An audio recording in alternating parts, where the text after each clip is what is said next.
Bonjour, bienvenue à cette capsule de chimie organique qui concerne la nomenclature des groupes fonctionnels. Donc, ça devrait être l'avant-dernière capsule du chapitre 2. Donc, ce qu'on va voir dans cette capsule-ci, c'est comment nommer l'ensemble des molécules organiques, donc selon leur groupe fonctionnel qu'on a vu au début du chapitre 2. Donc, si on regarde le document, donc toujours le document sur le chapitre 2, on a vu en début de session les groupes fonctionnels, donc ceux-là ici, là. Donc, on voit là acide carboxylique, anhydride, ester, etc., là, halogénure d'acide. Donc, ce qu'on vous a demandé en début de session, c'est d'être capable de les reconnaître. Maintenant, on va devoir les nommer. Donc, pour les nommer, vous avez un tableau des priorités à la page 4. Donc, vous voyez ici, là, sont placés par ordre. Donc, ceux qui ont la plus grande priorité sont en haut, acide carboxylique, ensuite ester, amide, nitrite, etc. Donc, ils sont placés vraiment par ordre de priorité. Vous avez en bas les priorités qui sont identiques, donc alcène et alcyne qui sont en bas du tableau, qui ont la même priorité, et ceux qui n'ont pas de priorité complètement en bas, ici. Ce qui est important maintenant de voir, c'est que pour chacune de ces fonctions-là, vous avez soit un suffixe, soit un préfixe. Donc, qu'est-ce qui va différencier les deux? C'est que vous allez toujours avoir une fonction qui est prioritaire. Donc, vous allez regarder dans votre tableau laquelle est la plus haute. Donc, exemple, si c'est amide, qui est la plus haute fonction, à ce moment-là, cette fonction-là, vous allez lui donner le suffixe. Toutes les autres fonctions qui sont en bas, vous allez les nommer comme des ramifications avec leur préfixe. Donc, exemple, si j'ai dans la même molécule un amide puis une cétone, bien, la terminaison de ma nomenclature, ça va être amide et ma cétone va s'appeler oxo. Donc, ça veut dire genre 5-oxo pentanamide, exemple. Donc, ici, ça va vraiment donner, le suffixe va donner la terminaison de ma molécule, alors que les autres vont devenir des ramifications.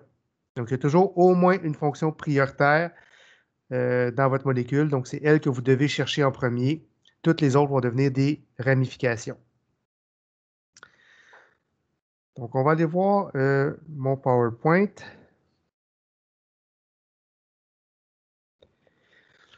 Donc, toujours dans le chapitre 2 sur l'écriture spécifique de la chimie organique. Donc, ce qu'on va voir maintenant, c'est les autres groupes fonctionnels. Donc, vous avez le tableau ici qui ressemble à ce que vous avez dans votre document sur le chapitre 2, là. Donc, je les ai placés par ordre de priorité. La priorité la plus grande en haut, avec leur suffixe et leurs préfixes qui sont ici. Donc, voici les règles que vous allez devoir appliquer lorsque vous avez des fonctions autres que alcène et alcyne dans votre molécule. La première chose que vous devez faire, c'est identifier la fonction qui est la plus grande importance, donc celle qui est la plus haute dans votre tableau.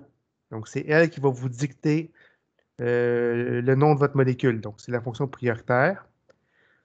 Deuxième chose que vous devez faire, c'est de rechercher la chaîne principale, donc soit la chaîne la plus longue, s'il y a seulement que des liaisons simples, ou la chaîne principale, c'est celle qui contient des insaturations, donc les liaisons doubles, les liaisons triples. Mais c'est important que votre chaîne principale doit nécessairement englober votre fonction prioritaire. Okay? Donc, votre fonction prioritaire est toujours dans votre chaîne principale. Et votre fonction prioritaire, on doit toujours lui donner le plus petit numéro possible. Donc, avant les alcènes, avant les alcynes, avant les ramifications, là, la fonction prioritaire, comme son nom l'indique, doit avoir le plus petit numéro possible et doit faire partie de votre chaîne principale. Troisième chose, vous allez devoir écrire le nom de base avec le suffixe, donc la terminaison, qui correspond à votre fonction prioritaire. Vous numérotez ensuite votre chaîne en donnant le plus petit indice à la fonction prioritaire. Et ensuite, vous nommez les autres substituants comme si c'était des ramifications, donc en les numérotant comme on a vu dans les autres capsules. Donc, voici un premier exemple. Donc, vous avez une molécule à nommer. La première chose que vous devez faire, c'est identifier vos fonctions. Donc, qu'est-ce que j'ai comme fonction dans cette molécule-là? Donc, vous êtes déjà pratiqué en début de semaine avec ça. Donc, vous avez ici une première fonction, une autre ici, une autre ici, une autre ici et une autre là.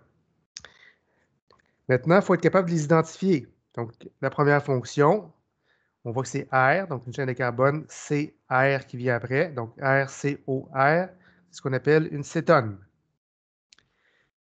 Le chlore, c'est un halogène, donc c'est la fonction halogène. NH2 qui est attaché à votre chaîne de carbone, ce qu'on appelle un amine. Liaison double entre deux carbones, ce qu'on appelle un alcène. Un OH qui est directement attaché à votre chaîne de carbone, c'est ce qu'on appelle un alcool. Donc, évidemment, vous devez être en mesure d'identifier correctement vos fonctions, sinon ça va être difficile de la nommer, là. Donc, c'est vraiment, vraiment important de reconnaître vos groupes fonctionnels à l'intérieur de la molécule. Donc, une fois que ceci est fait, donc vos fonctions sont identifiées, vous devez maintenant les retrouver dans votre tableau pour voir laquelle a priorité sur les autres. Donc, c'est laquelle ma fonction prioritaire. Donc, on voit, je les ai mis en jaune, là. Donc, ce qu'on a dans notre molécule, on a une cétone. Donc, le suffixe va être on. On a un alcool qui n'est pas prioritaire, donc on va pouvoir utiliser le préfixe hydroxy. On a une amine,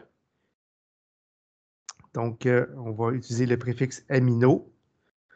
On a un halogène, donc on va utiliser chloro dans ce cas-ci. Et concernant l'alcène, donc c'est important, là, ces trois-là ici, là, on pourrait les regrouper ensemble. Donc ça peut être soit un alcène, soit un alcyne, soit un alcane. Donc ça va nous indiquer notre terminaison aussi avec le suffixe on. Donc comme on a un alcène, j'ai mis les trois ici, là.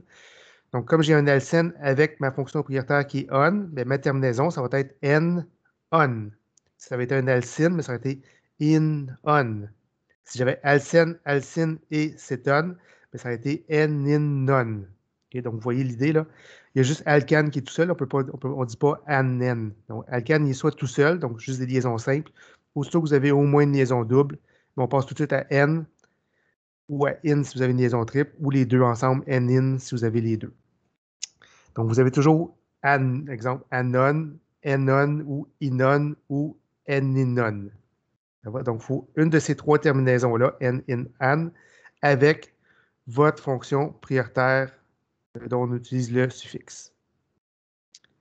Donc, ma fonction prioritaire, c'est une cétone, ici. Donc, c'est ce que j'ai indiqué, fonction prioritaire cétone. Dans ma chaîne, j'ai un alcène. Donc, ma terminaison, ça va être n-non. Donc, ça ne fait pas nécessairement joli, mais c'est comme ça. Donc, vous avez votre chaîne principale qui est ici. Donc, vous avez une chaîne à 1, 2, 3, 4, 5, 6, 7, 8, 9, 10, 11. Donc, 11 carbones. Votre fonction prioritaire qui est ici, qui est votre cétone, on doit lui donner le plus petit numéro possible. Donc, on va numéroter dans ce cas-ci de gauche à droite. Ça va être 1, 2, 3, 4, 5, 6, 7, 8, 9, 10, 11.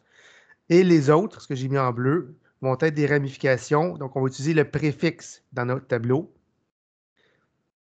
Donc, ma chaîne principale, elle va s'appeler 1-dec pour 11. Donc, 1-décénone, donc N pour alcène, on pour cétone.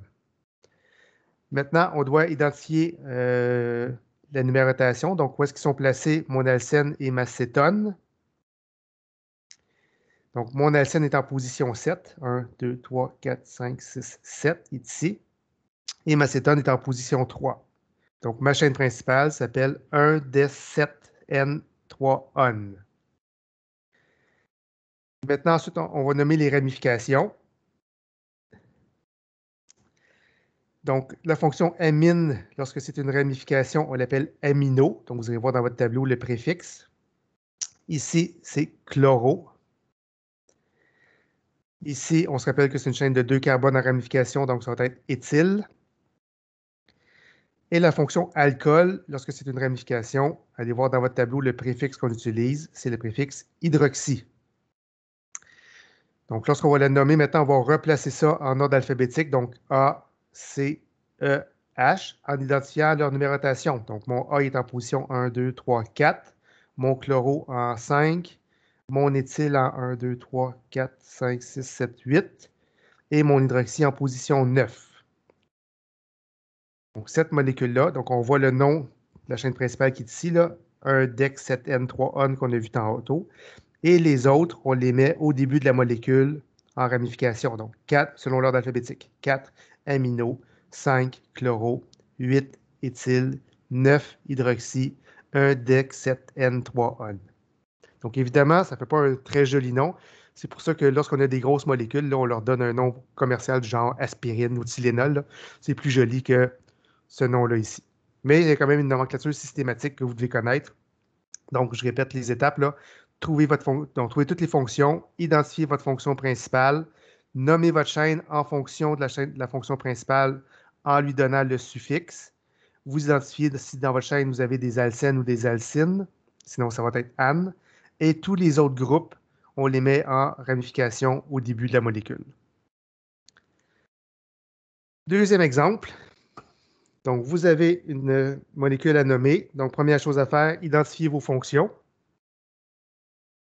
Vous en avez une ici, une ici, une ici, une ici et une ici. Donc, vous avez 1, 2, 3, 4, 5 fonctions à identifier. Donc, on va les regarder ensemble. Donc, si vous avez un C avec un O, donc ça ressemble beaucoup à ce qu'on a vu tantôt avec la cétone. Par contre, ici, il faut faire attention, c'est un H qui est caché. Donc, il faut faire attention, ce n'est pas une cétone, c'est un aldéhyde. Donc, souvent, on les mélange. Donc, aldéhyde, c'est vraiment CO avec une chaîne d'un côté puis un hydrogène de l'autre. Vous avez la fonction nitro, NO2. SH, c'est une fonction mercaptan. Vous avez la fonction alcyne, donc liaison triple entre deux carbones. Et la fonction alcène, donc liaison double entre deux carbones. Donc, on doit regarder parmi ces fonctions-là laquelle est prioritaire. Donc, on s'en va voir notre tableau. Donc, on a un aldéhyde, priorité 7. Vous avez mercaptan, priorité 10. Vous avez N-in et nitro. Halogéno, on avait-tu un? Je ne me souviens plus. Non, je n'aurais pas dû l'encercler. Donc, halogéno, là, oubliez ça, il n'est pas là. Donc, on a aldéhyde, sulfanide, alcène, alcyne, nitro. Donc, on voit que la fonction prioritaire, c'est l'aldéhyde. Donc, c'est pour ça qu'on va utiliser le suffixe al. Tous les autres, ça va être des préfixes. Dans ma chaîne, j'ai des liaisons doubles et des liaisons triples. Donc, c'est pour ça que ça va être N-in. Donc, cette molécule-là, la terminaison, ça va être N-in-al. Donc, N vient avant in à cause de l'ordre alphabétique. Donc, c'est N-inal. Et les autres vont être des ramifications. J'ai indiqué ici, fonction prioritaire, c'est mon aldéhyde. Dans ma chaîne, j'ai un alcène, un alcyne. Donc, ma terminaison, ça va être N-in-al. Donc, vous avez ici en rouge la chaîne principale. Donc, on doit s'assurer que ma fonction prioritaire est dans ma chaîne principale. Et on essaie d'englober le plus possible les liaisons multiples. Donc, c'est une chaîne à 1, 2, 3, 4, 5, 6, 7, 8, 9. Donc, ça va être une nonéninale. Ça fait bizarre à dire. Donc, la voici. Donc, non-néninale. Donc, non pour chaîne de 9 carbones. N-in pour dire qu'il y a un alcène, un alcyne. Et al pour dire que ma fonction prioritaire, c'est un aldéhyde. On numérote à partir de l'aldéhyde pour lui donner le plus petit chiffre possible. Donc, ça va être 1, 2, 3, 4, 5, 6, 7, 8, 9. Donc, mon N, ben, ma liaison double est en position 1, 2, 3, 4. Puis ma liaison triple, 5, en position 6. Donc, c'est pour ça que c'est du non 4N 6in 1 al. Donc, ça, c'est pour ma chaîne principale. Faire attention, parce qu'on a vu dans une capsule précédente que les numérotations superflues, il ne faut pas les mettre. Et dans ce cas-ci, on en a une qui est superflue. De dire que ma position aldéhyde est en 1, c'est superflu parce que l'aldéhyde, comme c'est un hydrogène qui est attaché au bout ici, est toujours en bout de chaîne. Donc, si c'est ma fonction prioritaire, elle va toujours être en position 2. Pourquoi si jamais on pourrait dire, oui, mais il pourrait être en position 1, excusez. On pourrait dire, il pourrait être ici, mon aldéhyde, mais non, parce que s'il était ici, ça ne serait pas un aldéhyde, ça serait rendu une cétone. Donc, on serait entouré de 2 carbones. Donc, l'aldéhyde, comme c'est un hydrogène qui est ici, il doit nécessairement être en bout de chaîne. Donc, il peut être soit ici, en position 1, ou il pourrait être ici. Bon, à ce moment-là, il sera encore en position 1 parce qu'on numéroterait à partir de lui. Donc, le 1, dans le cas de l'aldéhyde, il est superflu. C'est ce que j'indique ici. Donc, comme il est superflu, c'est une erreur de le mettre, donc on l'enlève. Donc, ma chaîne principale, c'est du non 4N 6 inal, pas de 1, parce que al est toujours en position 1, donc il commence ou il termine la chaîne. On regarde maintenant les ramifications. Donc, vous avez en position 2 une chaîne de 2 carbones, donc on appelle ça éthyle. Vous avez en position 3 un mercaptan. Donc, si vous allez voir dans votre tableau, un mercaptan, lorsqu'il est en ramification, on utilise le préfixe sulfanyle. vous avez le préfixe nitro. Et vous avez ici la ramification particulière qu'on a vue dans une capsule, la ramification sec-butyl. Et on se rappelle que pour sec-butyl, le sec est antallique, donc c'est le B qui compte pour l'ordre alphabétique. Donc dans la ramification, j'ai un E, un S, un N et un B. Donc on va commencer par le B, ensuite le E, ensuite le N, ensuite le S. Donc, vous voyez ici, donc c'est du 5. Donc 5 pour 1, 2, 3, 4, 5. 5 sec-butyl, 2 éthyl, 4 nitro, 3 sulfanyle, et ensuite vous avez votre chaîne principale, non 4N6-IN-AL. Donc évidemment, ça fait beaucoup de choses à penser, là, mais si vous y allez de façon systématique, ça se fait quand même relativement bien. Autre exemple, donc vous avez une molécule à nommer, donc toujours les mêmes étapes. On identifie nos fonctions. Donc, fonction ici, lien double. Fonction ici, CO. Fonction NH2. Fonction lien double. Fonction OH. Et fonction COOH. Maintenant, il faut les identifier, ces fonctions-là. Vous en avez 1, 2, 3, 4, 5, 6. Donc, un alcène. Donc, on commence à être habitué. Liaison double entre deux carbones. Ici, vous avez une liaison CO entre deux carbones. Donc, ce n'est pas un aldéhyde. Maintenant, c'est cétone. Vous avez un NH2 branché sur votre chaîne principale, donc c'est un amineux. Vous avez un autre alcène. Vous avez une fonction alcool, donc un OH branché sur votre chaîne. Et la fonction COOH, c'est la fonction acide carboxylique. Donc, on va voir dans notre tableau laquelle de toutes ces fonctions-là a la priorité. Donc, acide carboxylique, là, vous voyez, il est complètement en haut du tableau, là, donc c'est certain qu'on va utiliser le suffixe acide oïque. On a une cétone, donc préfixe oxo. Un alcool, préfixe hydroxy. On a une amine, donc préfixe amino.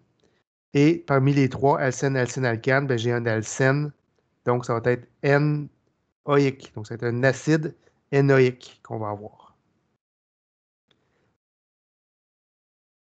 Donc, fonction prioritaire, c'est l'acide carboxylique. Donc, fonction prioritaire, c'est acide carboxylique. On voit que dans ma chaîne, on a deux alcènes. Donc, ça va être diène. Donc, ça va être un acide diénoïque. Donc, si on avait eu 3, ça serait triénoïque. Donc, vous voyez, là, on utilise des préfixes multiplicatifs pour indiquer le nombre de liaisons doubles qu'on a. Donc, c'est un acide diénoïque. Donc, vous avez votre chaîne principale qui est ici. 1, 2, 3, 4, 5, 6, 7.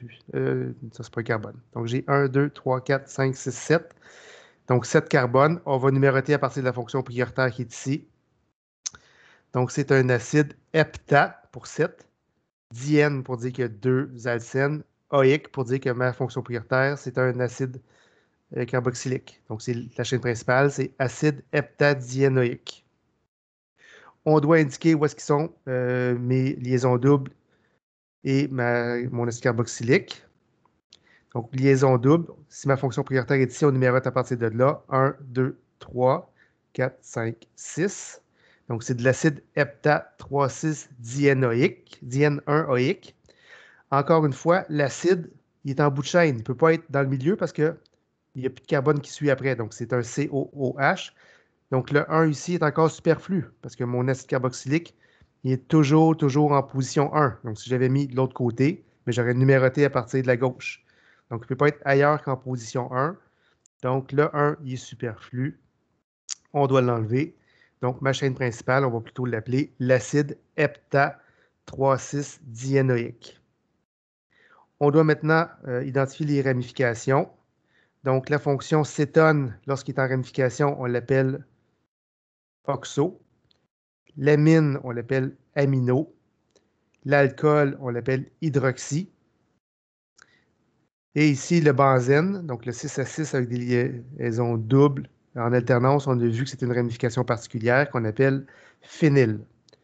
Donc, ce qu'on a à placer, c'est des ramifications avec un A, un O, un H et un P. On les place en ordre alphabétique en les numérotant. Donc, numérotation à partir de la chaîne, la fonction prioritaire, le plus petit indice possible. Donc, 1. Donc, j'ai mon phényl en position 2, hydroxy en position 3, amino en position 4, oxo en position 5. Mais on les place en ordre alphabétique. Donc, ça va être l'acide 4 amino, donc on place le A en premier, 3 hydroxy, 5 oxo, 2 phényl et ma chaîne principale qui est hepta-3,6-dianoïque. Donc ça, c'est le nom de la molécule. Acide 4 amino, 3 hydroxy, 5 oxo, 2 phényl, hepta-3,6-dianoïque. Dernière chose importante concernant les fonctions prioritaires, on vous dit que les carbones des ramifications ne sont jamais comptabilisés dans la chaîne principale. Donc, vous avez un exemple ici. Donc, qu'est-ce que ça veut dire? C'est que, je vais le faire au complet, vous allez plus comprendre. Donc, on fait comme on fait d'habitude. On identifie nos fonctions. Donc, j'ai une fonction COOH ici, donc acide carboxylique. J'ai une fonction CH2OH qui est ici, donc alcool. Et la fonction nitrile qui est là. Oh, je me suis trompé. Ici, OK, je vais mettre aldéhyde. Donc, il y a une erreur dans ma formule, là. Donc, ici, imaginez que j'ai une liaison double. Puis, il n'y a pas d'hydrogène, là. J'ai mal fait ma molécule. Donc, je vais mettre un aldéhyde. Donc, ici, liaison double avec un hydrogène, là. Il n'y a pas d'hydrogène sur le haut. Donc, je m'excuse, là, si vous prenez des notes. Ici, le changez-le. C'est liaison double O. Donc, imaginez que c'est un aldéhyde qui est là. Et vous avez votre fonction nitrile qui est là. Donc, trois fonctions, acide carboxylique, aldéhyde, même si ce n'est pas vraiment ça qui est là, et nitrile. Donc, dans mon tableau, celle qui a priorité, c'est l'acide. Vous avez nitrile qui est ici et vous avez aldéhyde qui est là. Je n'ai pas de liaison double, je n'ai pas de liaison triple, donc ça va être an. Donc, ma terminaison, ça va être anoïque. Comme ça ici. Donc, ma fonction prioritaire, c'est l'acide carboxylique. Comme ça ici. Donc, ma chaîne principale, elle a 1, 2, 3, 4, 5. Et ce que je mentionnais ici, les carbones des ramifications ne sont jamais comptabilisés dans la chaîne principale. Donc, quand c'est en bout de chaîne, là, imaginez que tout ça, c'est votre ramification. Puis tout ça aussi, c'est une ramification. Donc, on aurait pu avoir tendance à dire c'est 1, 2, 3, 4, 5, 6. Mais à ce moment-là, on n'aurait pas pu nommer juste le N tout seul. Donc, imaginez que tout ça, c'est votre ramification. Donc, les carbones qui sont en bout de chaîne, lorsqu'ils font partie d'une fonction, bien, on les prend à part, donc comme s'ils ne faisaient pas partie de la chaîne principale.